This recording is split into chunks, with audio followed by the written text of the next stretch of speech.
हरे कृष्णा। तो आज के वीडियो में हम सब गीता जयंती के ऊपर चर्चा करने वाले हैं। तो आज से लगभग 5000 वर्ष पहले भगवान श्री कृष्ण ने कुरुक्षेत्र के युद्ध स्थल में अर्जुन के माध्यम से संपूर्ण मानव जाति के परम कल्याण के लिए भगवत गीता का उपदेश दिया। भगवत गीता का उपदेश भगवान ने मोक्षदा एकादशी के दिन दिया था, जिसे भक्तगण पूरे विश्व में गीता जयंती के नाम से सेलिब्रेट करते हैं। इस साल गीता जयंती 3 दिसंबर को यानी शनिवार को है। इस्कॉन के भक्त गीता जयंती के उपलक्ष्य में नवंबर दिसंबर महीने में गीता मैराथन का आयोजन करते हैं, जिसमें भक्तगण पूरे विश्व में लोगों के बीच जाकर भगवत गीता का वितरण करते हैं। शहर शहर, गांव गांव, घर घर, school, college, railway station, bus stand, jail, अनाथ आश्रम, इन सभी जगहों पर जाकर लोगों को भगवत गीता डिस्ट्रीब्यूट करते हैं। हम लोग भी पिछले सप्ताह सासाराम जेल में जाकर कैदियों एवं जेल अधिकारियों के बीच भगवत गीता पे कार्यक्रम आयोजित किया और उन्हें उपहार स्वरूप भगवत गीता भेंट किया। अब प्रश्न ये उठता है कि आखिर भक्त लोग अपने कंफर्ट जोन को छोड़कर ठिठुरती ठंड में लोगों के बीच जाकर उन्हें भगवत गीता लेने और पढ़ने के लिए क्यों प्रोत्साहित करते हैं? कई लोगों को लगता है कि भक्तों को इस्कॉन से कमीशन मिलता होगा, या कई लोगों का मानना है कि ये पैसा कमाने का नया धंधा निकाला इस्कॉन के भक्तों ने। लेकिन ऐसा बिल्कुल नहीं है। देखिए, आज समाज में चारों तरफ कलयुग का प्रभाव फैल रहा है। समाज में असुरक्षा तथा अशांति का माहौल है। लोगों के पास भौतिक सुख सुविधाएं तो बढ़ रही है, लेकिन नैतिक मूल्यों में गिरावट आ रही है। आज समाज में रेप की घटनाएं, मर्डर, रिश्वतखोरी, नशाखोरी, चोरी, लूटपाट, धोखाधड़ी आदि की घटनाएं दिन पर दिन बढ़ती जा रही है। समाज में लोग depression, anger, anxiety, greed, pride, laziness, lust, fear, depression, इन सब समस्याओं से ग्रसित हैं। भगवत गीता में भगवान ने इन सभी समस्याओं का परमानेंट और आध्यात्मिक समाधान बताया है। हमारे जीवन में ऐसी कोई समस्या नहीं है जिसका भगवान ने भगवत गीता में समाधान न बताया हो, और वो भी परमानेंट समाधान।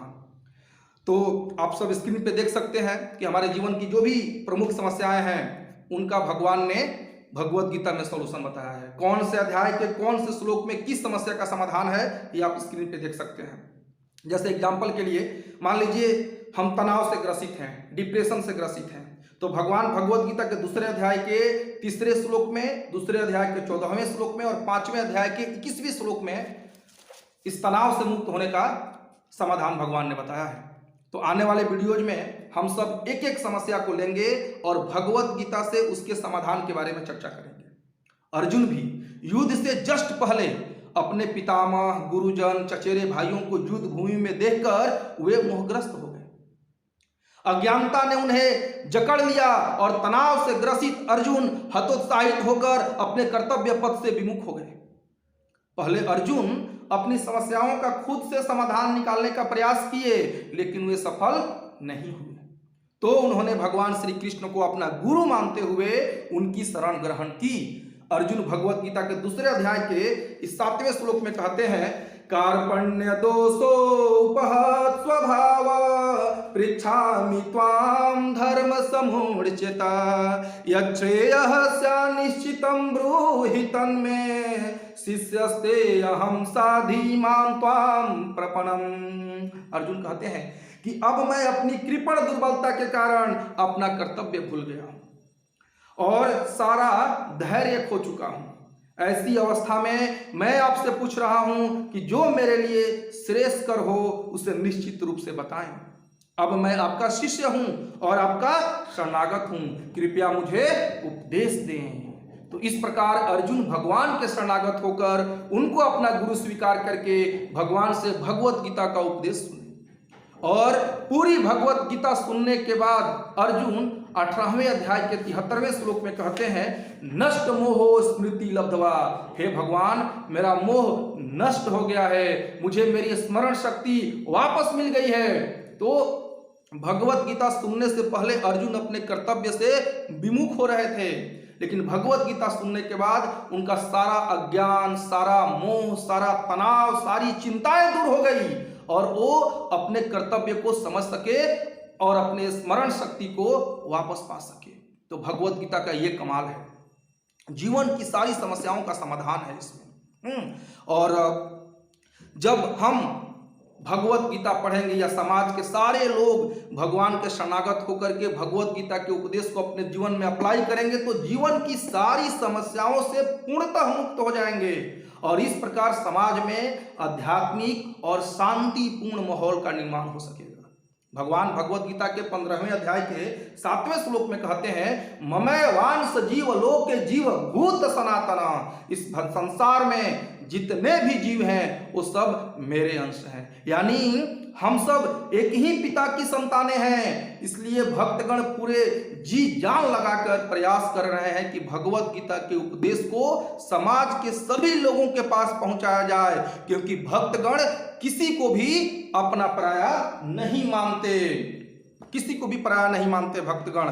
भगवान भी भगवत गीता का उपदेश देने के बाद 18वें अध्याय के जब 68वें श्लोक को हम लोग पढ़ेंगे, ये 18वां अध्याय का 68वां और 69वां श्लोक है, जब इसको हम पढ़ेंगे तो भगवान इसमें कहते हैं 68वें श्लोक में 18वें अध्याय के, य इदं परमं गुह्यं मद्भक्ते स्वभिधास्यति भक्तिमयि पराम कृत्वा मामे वैसस्यत संशयः।